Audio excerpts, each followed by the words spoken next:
കോഴിക്കോട് ഫറോക്കിലും കൊലവിളി പ്രസംഗമുണ്ട്. CPM area committee അംഗമാണ് ഇവിടെ കൊലവിളി പ്രസംഗം നടത്തിയത്. ഞങ്ങൾക്ക് അരിവാള് കൊണ്ട് ചില പണികളൊക്കെ അറിയാമെന്നായിരുന്നു ബേപ്പൂർ ഏരിയ കമ്മിറ്റി അംഗം സമീഷിന്റെ പ്രസംഗം.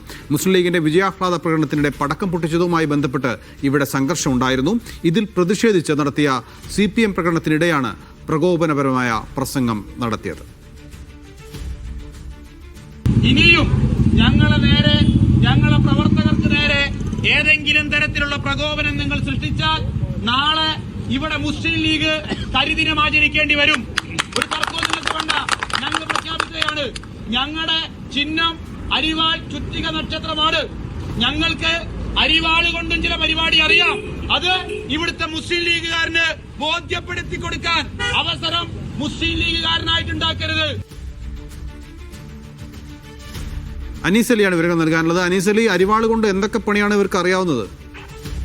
നൗഫൽ, ഇന്നലെ വൈകുന്നേരത്തോടു കൂടിയാണ് ഈ ഒരു പ്രതിഷേധ പ്രകടനവും അതിന്റെ ശേഷം നടക്കുന്ന പ്രസംഗത്തിലാണ് ഇത്രയും പ്രകോപനപരമായ പ്രസംഗങ്ങൾ ഉണ്ടാകുന്നത്. അത് പ്രസംഗിക്കുന്നത് CPMന്റെ ബേപ്പൂർ ഏരിയ കമ്മിറ്റി അംഗം സമീഷാണ്. അദ്ദേഹം പറയുന്നത് അരിവാള് കൊണ്ട് ചില പണികൾ ഞങ്ങൾക്ക് അറിയാം, അത് ചെയ്യിക്കരുത് എന്ന് ആണ് പറയുന്നത്. അതോടൊപ്പം തന്നെ അതിന് മുമ്പ് പ്രസംഗിച്ച വ്യക്തി പറയുന്നത് ലീഗുകാര് വീട്ടിൽ കിടന്നുറങ്ങില്ല, ഞങ്ങൾ വീട്ടിൽ കയറി ഇറങ്ങും തുടങ്ങിയ കാര്യങ്ങളെല്ലാം പറയുന്നുണ്ട്. പ്രകോപനം തുടർന്നാൽ വീട്ടിൽ കയറി ഇറങ്ങും, അരിവാള് കൊണ്ട് വേറെ ചില പണികളും ഞങ്ങൾക്കറിയാം, ഞങ്ങൾ ഇറങ്ങിയാൽ പിന്നെ മുസ്ലിം ലീഗ് പിറ്റേ ദിവസം ഇവിടെ കരിദിനം ആചരിക്കേണ്ടി വരും എന്നൊക്കെ തുടങ്ങി കൃത്യമായി ഭീഷണിപ്പെടുത്തുന്ന തരത്തിലുള്ള പ്രകോപനപരമായ പ്രസംഗം തന്നെയാണ് നടത്തുന്നത്. ഇവരെ ഇങ്ങനെ പ്രകോപിപ്പിക്കാനുണ്ടായ കാരണം എന്താണ്? മുസ്ലിം ലീഗിന്റെ ഭാഗത്തു നിന്ന് എന്ത് പ്രകോപനമാണ് ഉണ്ടായത്?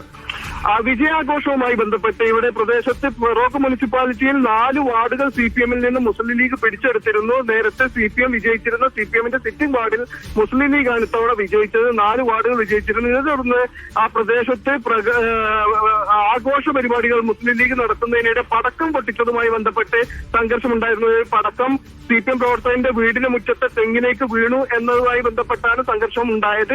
അത് വലിയ സംഘർഷത്തിലേക്ക് നീങ്ങിയിരുന്നില്ല. പക്ഷേ ഈ വീട്ടിലേക്ക് പടക്കം എറിഞ്ഞു എന്ന് പറഞ്ഞുകൊണ്ടാണ് CPM പ്രവർത്തകർ പിന്നീട് പ്രതിഷേധ പ്രകടനം നടത്തിയത്.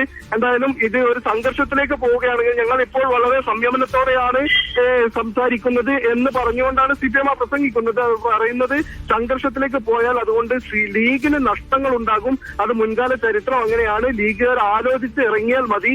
ഞങ്ങൾ ഏതായാലും ഇങ്ങനെ 4 വാർഡുകൾ പോയതുകൊണ്ട് അടങ്ങിയിരിക്കാൻ പോകുന്നില്ല, ഞങ്ങളുടെ പണികളുമായി ഇവിടെ തന്നെ ഉണ്ടാകും. അതുകൊണ്ട് പ്രകോപനം ഇനിയുമല്ലാതെ വേണ്ട എന്ന തരത്തിൽ തന്നെയാണ് CPM പ്രസംഗിക്കുന്നത്. ഞങ്ങൾ ഒന്നിലേക്കും അക്രമത്തിലേക്ക് ഇറങ്ങുന്നില്ല, പ്രകോപനത്തിലേക്ക് ഇറങ്ങുന്നില്ല. പക്ഷേ ഫറോക്കിലാണ് CPMന്റെ കൊലവിളി പ്രസംഗം ഉണ്ടായത്. അനീസ് അലിയാണ് വിവരങ്ങൾ നൽകിയത്.